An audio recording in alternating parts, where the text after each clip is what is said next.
এই বিদেশের মাটিতে এসে আমার জীবনটা শেষ হয়ে গেছে ভাইজান। আমি 7 দিন ধরে না খেয়ে রয়েছি ভাইজান। আরে পাগল, কি হয়েছে আমার না বললে আমি বুঝবো কিভাবে? তুই কান্না করতেছিস কেন? ভাইজান আমার জীবনটা শেষ হয়ে গেছে ভাইজান। আবার কান্না করে? ভাইজান আমি মরে যাবো ভাইজান।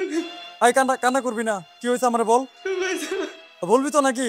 ভাইজান আমার দেশের মাটিতে ব্যবস্থা করো ভাইজান। আমি এই বাঁচবো না ভাইজান। ভয় পাস কেন তুই? হ্যাঁ, আমি আছি না। ভাইজান আমি কিছু জানি না ভাইজান। 7 দিনের মধ্যে তুমি যদি আমার দেশে না নাও ভাইজান আমি মরে যাবো ভাইজান। আর 7 দিনের মধ্যে তোর দেশে নিয়ে আসবো আমি। কান্না করবি না।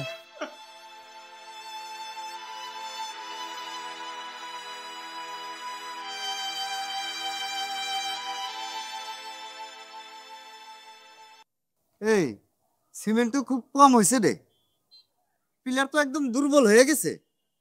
টাকা কি গাঙের জলে ভাইসা আসে? টাকা কে তো সোজা যে গাঙ্গের জলে ভাইসা আসবো? এই সিমেন্ট কে লাগাইছে? ওই মোগলে তো লাগাইছে। আরে এক্ষুনি যাই কেন যায়? আচ্ছা যাইতেছি। আচ্ছা যা। আসসালামু আলাইকুম চাচা। ওয়ালাইকুম সালাম। চাচা আপনি কেমন আছেন? আছি ভালোই। চাচা আমার আপনার সাথে কিছু কথা ছিল। আমার সাথে তোমার কথা থাকতেই পারে, ভালো কথা, কিন্তু তুমি এই শীতের মধ্যে এই শীতের কাপড় ছাড়াই এখানে আসছো কেন? বিদেশ থেকে নয়ন ফোন করছিল, ফোন দিয়ে এমন কান্নাকাটি করলো শুনে আমি আর ঠিক থাকতে পারলাম না চাচা। কি থেকে কিভাবে চলে আসি নিজেই বুঝতেছি না। চাচা আমি তাহলে গেলাম। এই রাখ, একটু পরে যা। ঠিক আছে চাচা, আমি আছি, আপনি চিন্তা করেন না। হ্যাঁ তুমি জানি কি বলতেছিলা, বলো। চাচা আপনি তো নয়ন রে বিদেশ পাঠাইলে, পাঠানোর আগে বলছিলেন নয়ন নাকি ভালো কোম্পানিতে যাবে, ওর কোনো কষ্ট হবে না, খাবার দাবারের কষ্ট হবে না, আপনি বলছিলেন না চাচা? হ্যাঁ তা তো সবই বুঝলাম, কিন্তু এগুলো আমার কেন শুনাইতেছে? আর আমি তো আপনারে বলছিলাম আমার ছোট ভাই কষ্ট সহ্য করতে পারে না, যদি ভালো চাকরি না থাকে আপনি ওরে পাঠায়েন না, আমি বলছিলাম না আপনারে? তাই নাকি? আরে আপনি তো বলছিলেন আমার ছোট ভাইয়ের বিদেশে কোনো কষ্ট হবে না। আমি কি তাই বলছিলাম? আপনি বলছিলেন না? শোনো, তোমার ভাইরে নিয়া তোমার কোনো চিন্তা করার দরকার নাই। আমি আমার নিজের ছেলেরে যেভাবে পাঠাইতাম তোমার ভাইরে আমি ঠিক সেইভাবে পাঠাবো। আরে যাইতাছে তো কোম্পানির বিষয়, কোম্পানির জায়গায় থাকবো, কোম্পানির জায়গায় খাইবো, তোমার তো টেনশন কিসের? না চাচা, আপনি যে জায়গায় আছেন আমার আবার কিসের টেনশন? আমি তেমন টেনশন করি না, কিন্তু আমার ভাই ছোট থেকে আজ পর্যন্ত কোনোদিন নিজের কাপড়টাই নিজে ধয় নাই, এখনো পর্যন্ত ওর সামনে নিয়ে খাবার দিতে হয় তারপরে খায়, বোঝিনি তো কষ্ট করার অভ্যাস নাই, এই জন্য একটু টেনশন হয় আর কি। আসলে টাকাটাই তো বড় না, মানুষের জীবনটাই বড়। না না না, তা তো অবশ্যই, মানুষের জীবনই বড়। ওরে পাঠানোর আগে একবার কোম্পানিতে কথা বলে দেখেন। এখন তোমার বাইরে যদি তুমি পাঠাও তাইলে সৌদিতে যাইয়া সৌদির শেখের মতো থাকবো। এখন পাঠাবা না পাঠাবা তুমি বুঝো গা।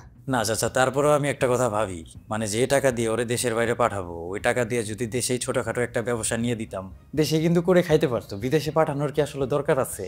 বিদেশে পাঠানোর বুদ্ধিটা কিন্তু চাচা আপনি দিচ্ছেন, আমি বলতেছি না খারাপ বুদ্ধি দিচ্ছেন, তারপরও আরেকবার একটু ভাইবা দেখেন। এই যে তোমরা খালি উল্টা বুঝো, এই জন্যই তো তোমাকে কপালে এত দুর্গতি। না না চাচা, আপনি আমার ভুল বুঝতেছেন, আমি কিন্তু উল্টা বুঝতেছি না, আমি আপনার কাছ থেকে শুধু একটু পরামর্শ চাইতেছি। পরামর্শ যা দেওয়ার দিছি, এখন পাঠাবা না পাঠাবা তুমি বুঝো গা।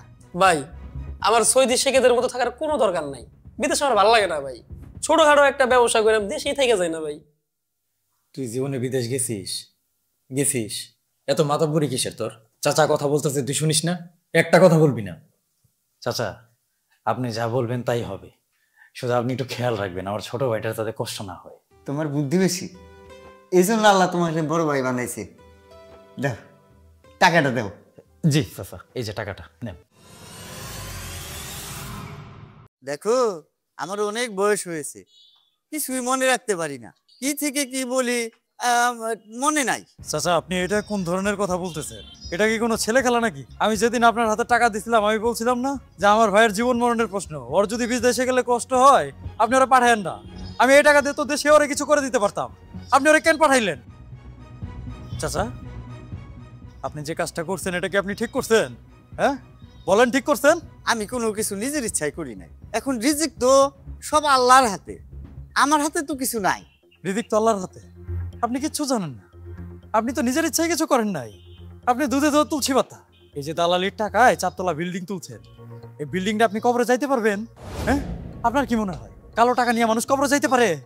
আপনি তো মানুষটা ঠকাইতেছেন, মানুষের হক মারতেছেন, পয়সা থাকতে মানুষরে জাহান্নামের মধ্যে পাঠাই দিতেছেন, আপনার কি বিচার হবে না? এমনি এমনি পার পেয়ে যাবেন আপনি। এত বড় কথা তুমি আমার বাসায় এসে বলতেছো? বেরাও বেরাও বলতেছি। এই আপনি চাচ্ছেন কেন? হ্যাঁ আমার ভাইয়ের ক্ষতি করতেছে তাহলে আপনি যেতেন।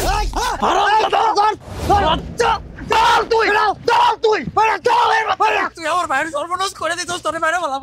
নিয়ে যাও বাইরে তুই বাইরে তুই